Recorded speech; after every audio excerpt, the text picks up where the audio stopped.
Welcome back to the channel, guys. We're going to talk to you guys, actually more like talk to each other, about our favorite things to do in London, and also consider this kind of like a guide because we're going to talk about some things you'll need to do certain things like, you know, ride the train and the buses. Yeah, sure. So should we get started? Come along for the ride. But first, here's some cinematic footage from London. Hit it.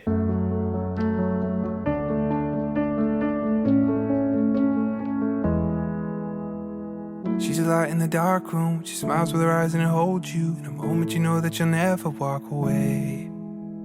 She's never been one to hold back. If there's something on your mind, you're gonna know that. And you're gonna wanna listen to everything she'll say.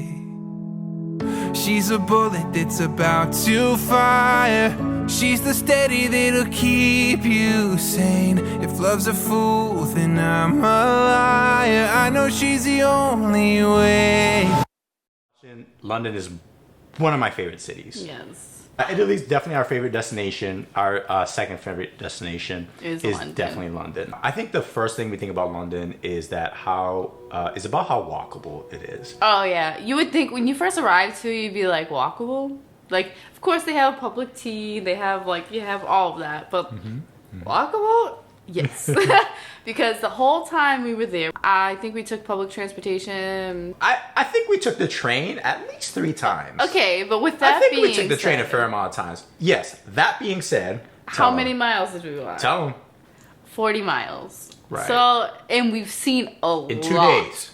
Yeah. A lot. So it's definitely walkable. You just gotta put your mind to it. And we recommend walking it because there's so much to see. It's so much to explore. Like just in between destinations, that was like the favorite part was just like those little hidden gems. You're like, oh, this is so beautiful. Like you wouldn't see that taking public transportation. You skip right over it and go to your destination. Exactly. And it's like, Exactly. You gotta remember when you're on vacation, you're on an adventure, you know, especially if you're a place you've never been before. So in our opinion, the best way to explore it is by walking if you can, because like she said, as you're moving from one destination to another, you're catching all the things in between versus, you know, being in your phone or, you know, engaging with each other on a train or on a bus. Right. On a bus, you know, at least you're on the surface and you can see things through the window, but you can't stop and take your time.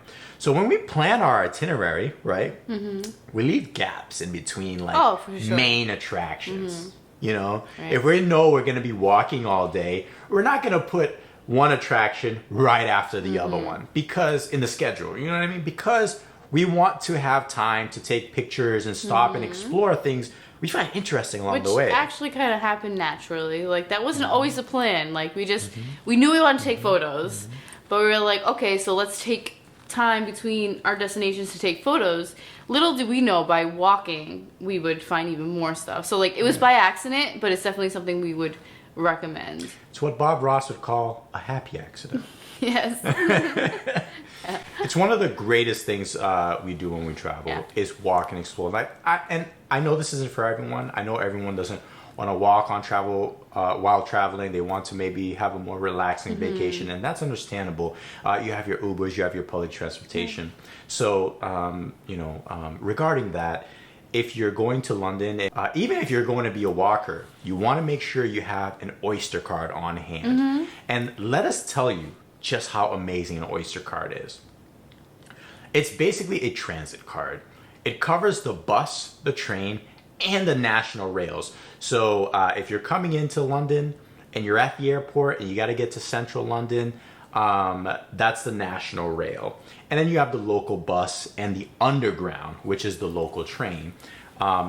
You can use the Oyster card on all of those. And you can actually order one and have it mailed to your home before you arrive in London, so you have it when you touch down. Right, which is what we did.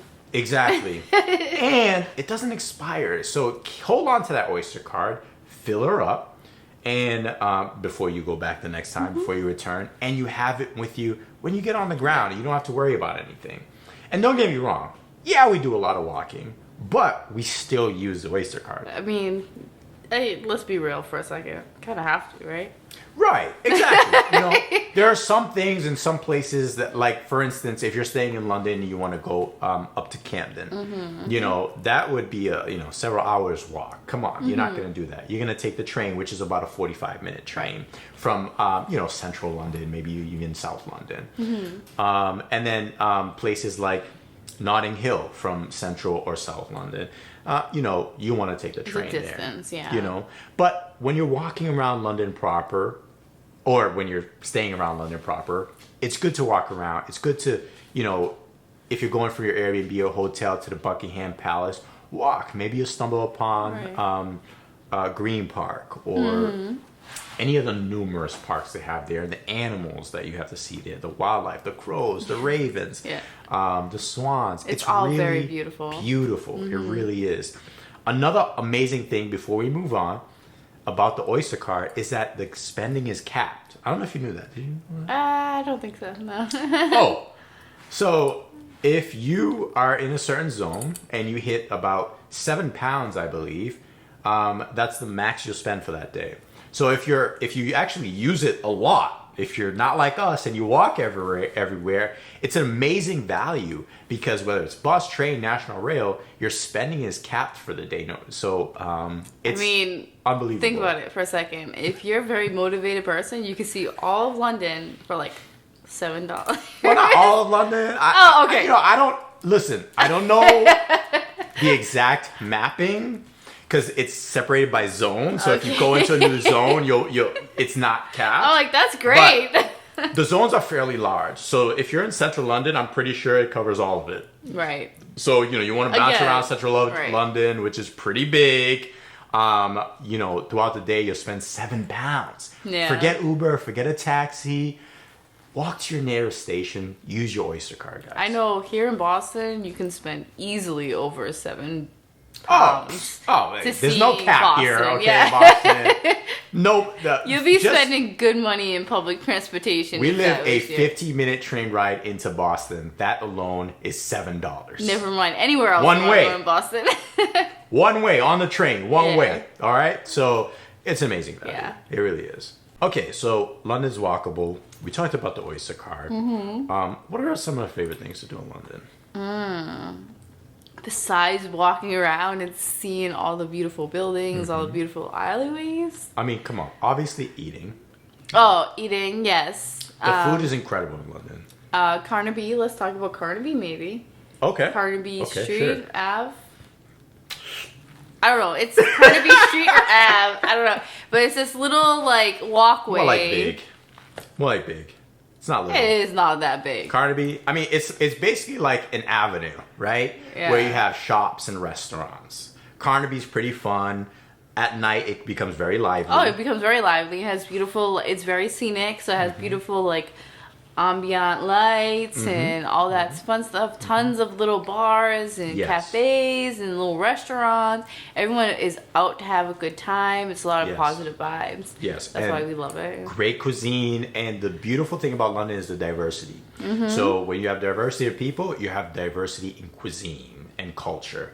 And London is huge for this. It delivers big time. Wasn't that Chinese place we went to? You probably know the name. I don't.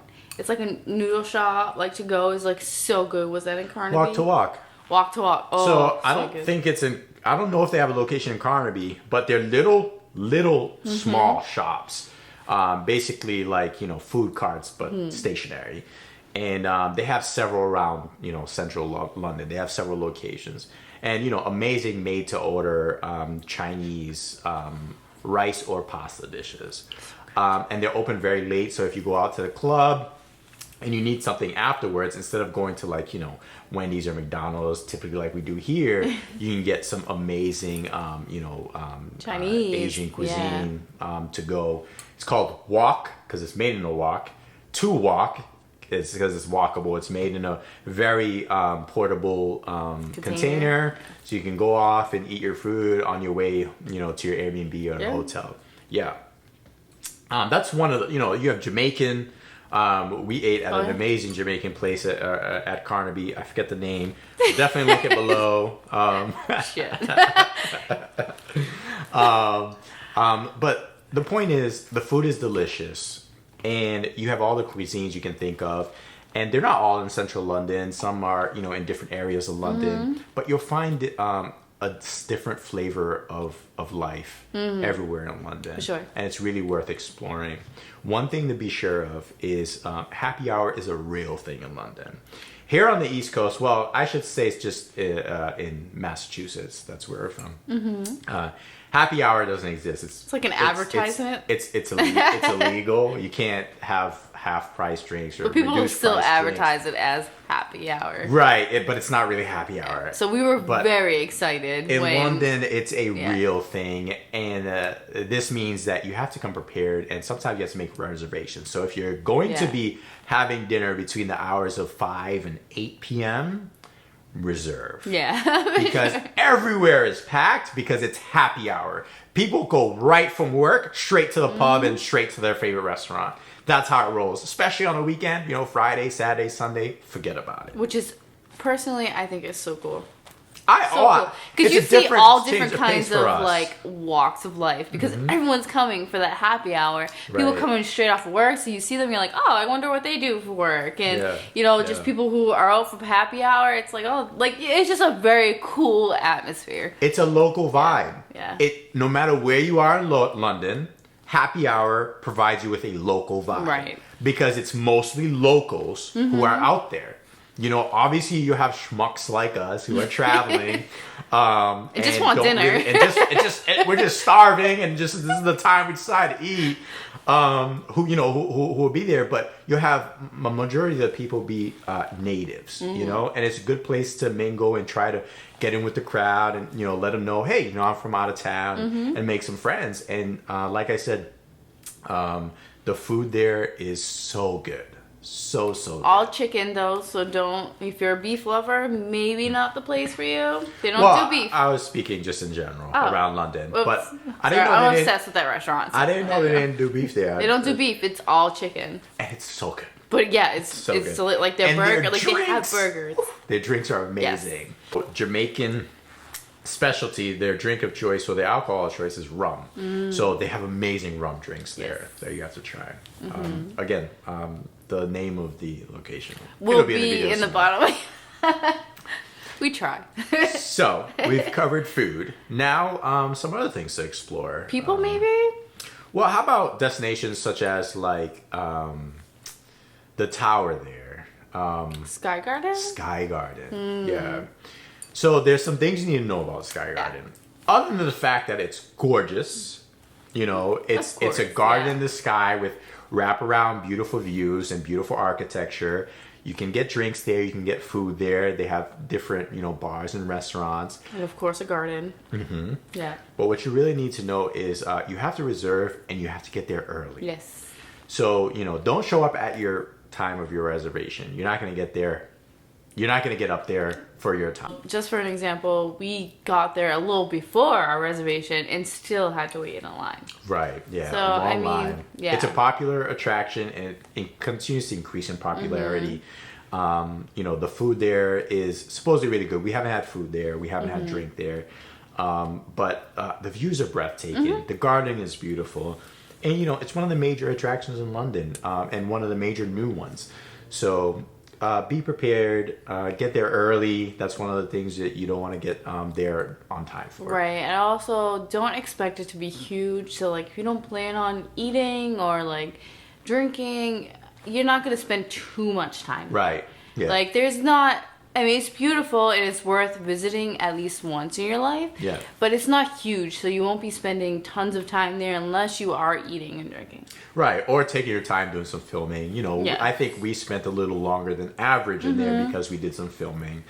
I will say, though, that they do have, fun events there, public events there, like morning yoga. I believe it's sunrise yoga. So look into that if that's something you're interested in. I would have loved to do that. I know. I looked into it, but it just wasn't something that just fit into our itinerary. Right. Of course, obviously, there's Buckingham Palace. There's specific days where they do changing of the guard. Which is cool. I've never experienced it. Right. We tried to schedule for it. It just didn't work out, right. But that happens. There's so much to see and do in London.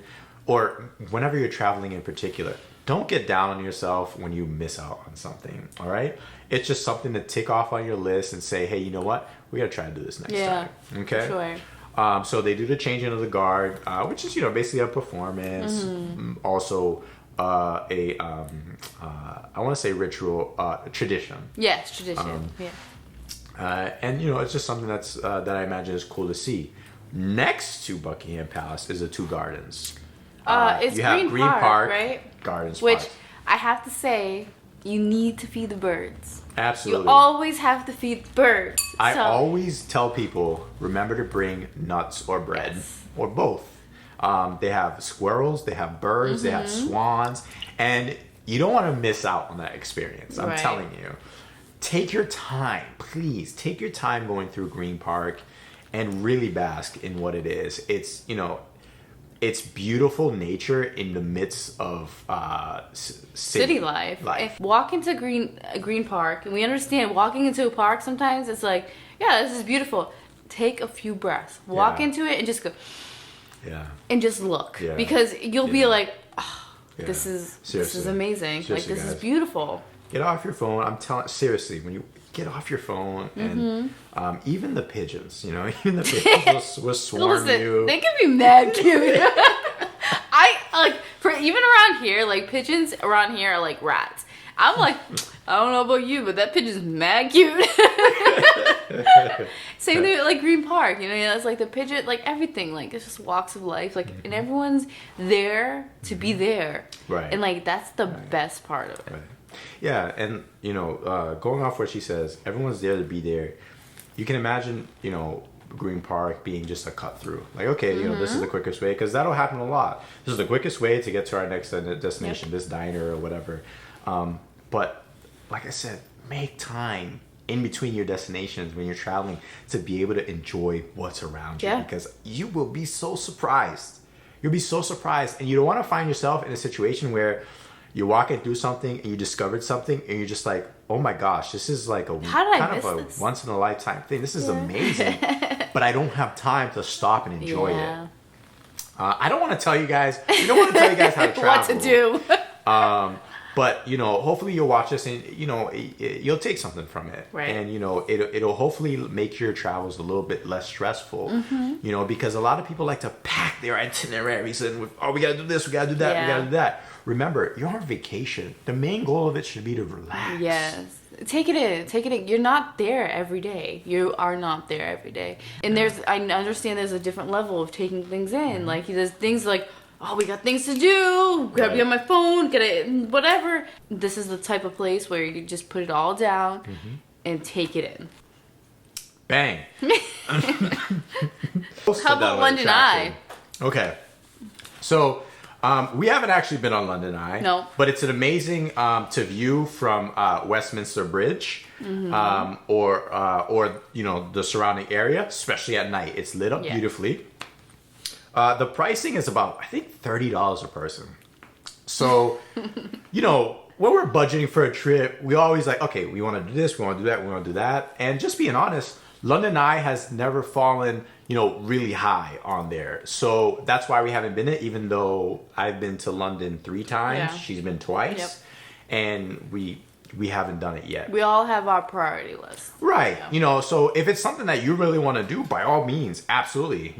Everyone's going to prioritize things differently.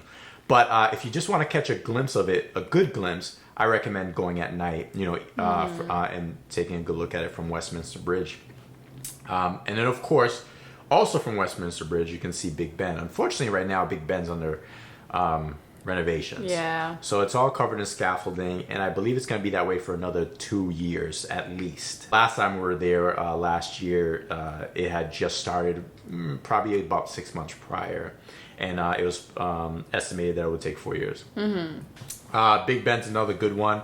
There's some really good photo spots. Check this photo spot out that we really like. Yeah.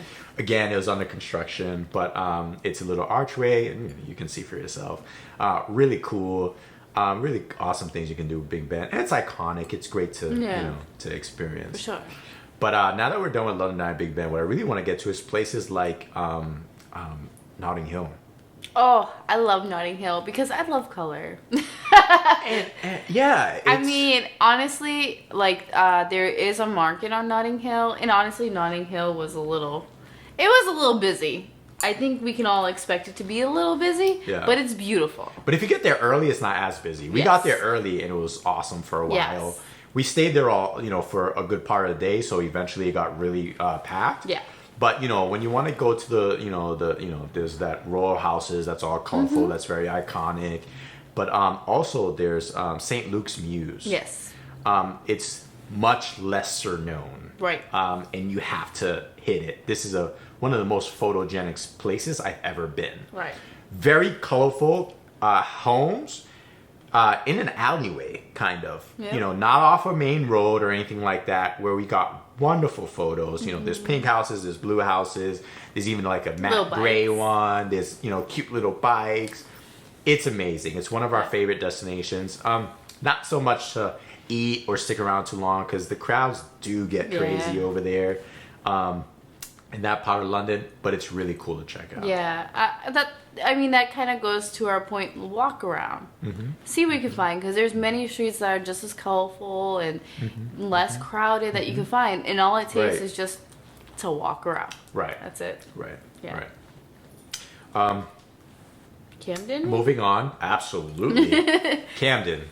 There's Camden Market, but just in general, Camden gives me like Brooklyn vibes. You walk down the main road. Sorry, the name escapes me, but you see a lot of the buildings with like art. Like deco So art, it's like graffiti art, I guess you can say, but it's like 3D art. So some of the art kind of pops out, which is really cool because not a lot of places have that. Yeah. I mean, when I walked in there, I was like, whoa, like what is that on that building? Yeah. It was really, really cool.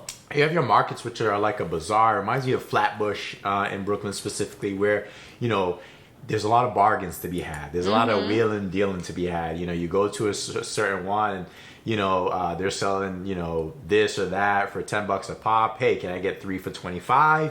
You're going to get a sale. You're going to get bites. So we really like Camden for that. But Camden Market specifically, it's a little further down past this main road. You have foods from all over the world, cuisines from all over the world in one location. And then you have the food truck emporium, which is awesome. It seems like you haven't been to the food truck section. It's a little, it's a different section entirely, but it's in the same spot. Oh, cool. Yeah, it's really, really cool. So you have your markets, you have your bazaars in the Camden Market, you have your stands which sell foods like donuts, pizza, Thai food. I can say I've tried the donuts. Yeah. So good. Almost deadly good. Listen, the food in London is spectacular, Yes. guys. It's freaking spectacular, just in general. Yeah. So, Camden is awesome. It's for those people who really want to be part of that artsy scene. Oh, for sure. And and really have a good time just exploring. And sometimes, buy things. Walk through there. Find all the amazing trinkets. That's one of the best places to get things to bring back home. Oh, for sure. One year places. he got me a little crop top that says normal people scare me because facts, man. Yeah, they have some of the best keepsakes there. I got some awesome glasses there. It's just amazing. You got to check out for yourself. You really do. It's about a 45-minute train ride from central London. Right. Maybe even check out these lights that we saw last time because I was in love with them, but I have no need for them, so I didn't get any of them. I don't know. We could definitely beautiful. use some of those in here. Those would be awesome. Those would have been beautiful in here for sure. Next time, Yes. because we will be living in London for at least a little bit. Yeah, for sure, for sure. All right, so that's Camden. We discussed Notting Hill. There's a section of central London called Mayfair, which will segue into the nightlife, which has some of the best, most posh nightlife in London. This includes Sketch. This includes it escapes me. But if you're looking for those more high-end clubs, or you can find celebrities and basketball players, you're gonna spend quite a pretty penny in that area. But Sketch specifically is freaking an experience. Yeah, it's kind of like a wonderland. Yes. It's got a restaurant or two, and then a couple different bars. Yeah.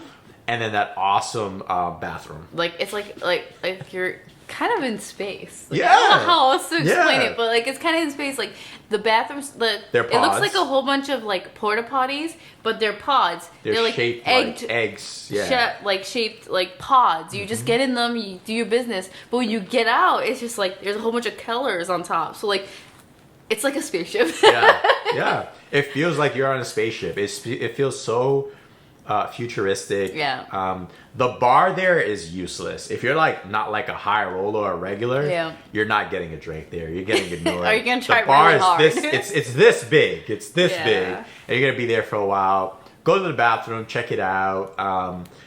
Dinner. I forget the name of the restaurant. They all have different names, but the restaurant theme is all pink with like a 70s, 80s vibe for the decor.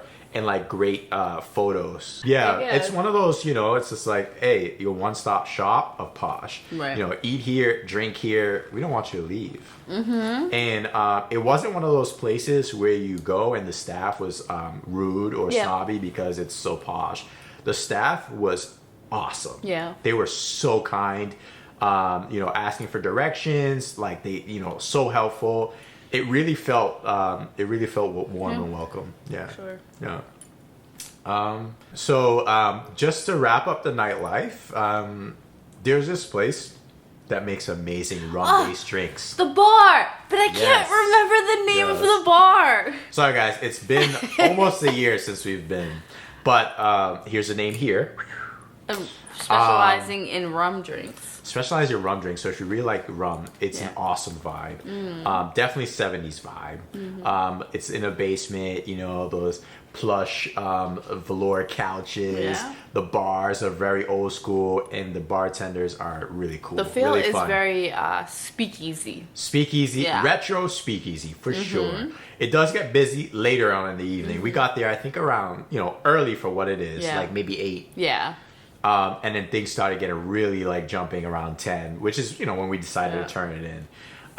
So, if you want to get there early, maybe, have a little bit meal with your drink. If you want to get there late and party, get there before I'd say 10 because, they start getting busy. Awesome spot. And that wraps it up for our nightlife section. Now we're moving on to Airbnbs. We just want to give you a heads up. London Airbnbs can be a nightmare. So make sure you stay with a superhost. Yes. Why should they stay with a superhost? Because many times they cancel on you if they are not superhosts, or I've had a horror story myself, are a complete disaster. Right.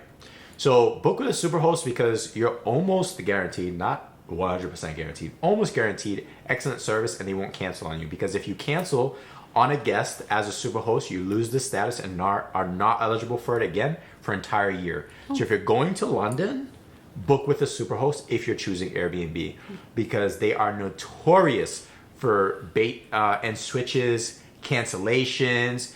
We've just had bad experiences. So stick to superhost only if you're choosing Airbnb. Yes, and we can guarantee you'll have a great trip because we've stayed up with a superhost as well, and it was an amazing trip. Absolutely. Yeah. Absolutely. That covers Airbnb. There are obviously amazing hotels wherever you go. Yeah. We don't typically stay in them too much. We don't really have one to recommend. I did stay in a Holiday Inn Express, a little outside of London proper, but it was great. We had a lovely stay, me and my best friend. So we After your we Airbnb chose- disaster. After the Airbnb disaster, we were like, holy crap, where do we stay now? Right. So we came across this Holiday Inn Express, and it was lovely for the rest of the trip. Yeah, so. Now, here's just some random tidbits that we think are important to know when traveling to London. Some of these may apply when you're traveling anywhere outside of the United States. Number 1, bring a GSM unlocked phone and then buy a SIM card at your destination. That's what we did. This last London trip, we went to Italy afterwards and it worked there. It works like a charm. Your unlocked phone, buy a SIM card there. Don't have to worry about roaming. And it's very inexpensive. It is awesome. We had, I think, unlimited data. Yeah. I don't remember the exact plan, but believe me, that is the way to go. Next thing, don't forget to bring the proper adapter. Do not forget.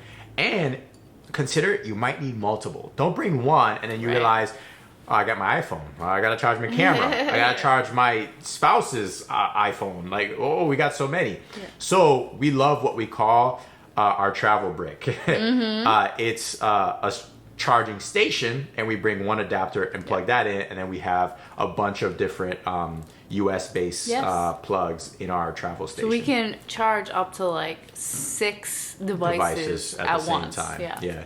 Careful though in some places with low voltage. Like we've had some issues in Thailand with breakers going and stuff like that. But we haven't had any issues in places like London. Right. Or Italy, really. Or Italy. Yeah. So you'd be good to go. Yeah. Another tidbit is the currency they use over there is the British pound.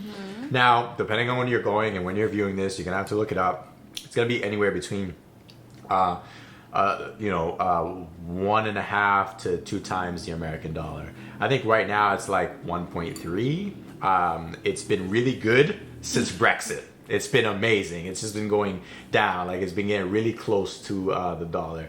So you're gonna want to look that up. And another thing you want to look up is the conversion rates.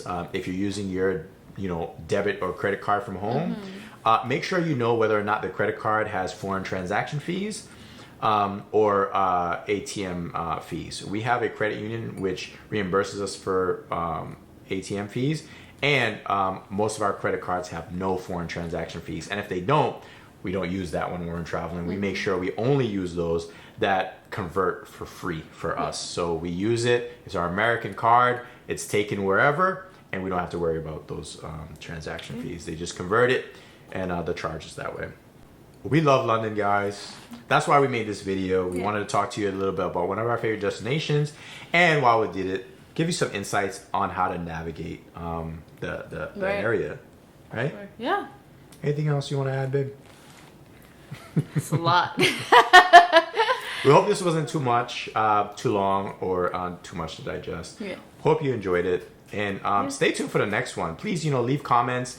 I know, guys, we say this almost every video. We haven't been crazy active here, but we're figuring things out. You see, we just got engaged. We've pretty much figured out the formula of what we want to do with this channel going forward, and we just want to engage with you guys. We want to just be genuine and honest and share real experiences with you and guys. let us know of things that you want to talk more about. Like if there's something in this video like really sticks out that you need more information on, we'd be more than willing to like provide that for you. Absolutely. So just let us know like what you want to talk about, and we'd be more than happy to talk to you about it. Absolutely. Absolutely. I cannot stress that anymore. So as always, thank you so much for tuning in. We love talking to you about London. We hope you enjoyed the visuals, and we hope you learned something. Thanks again for joining us. We love you all. Have a great one. Till next time. Ciao.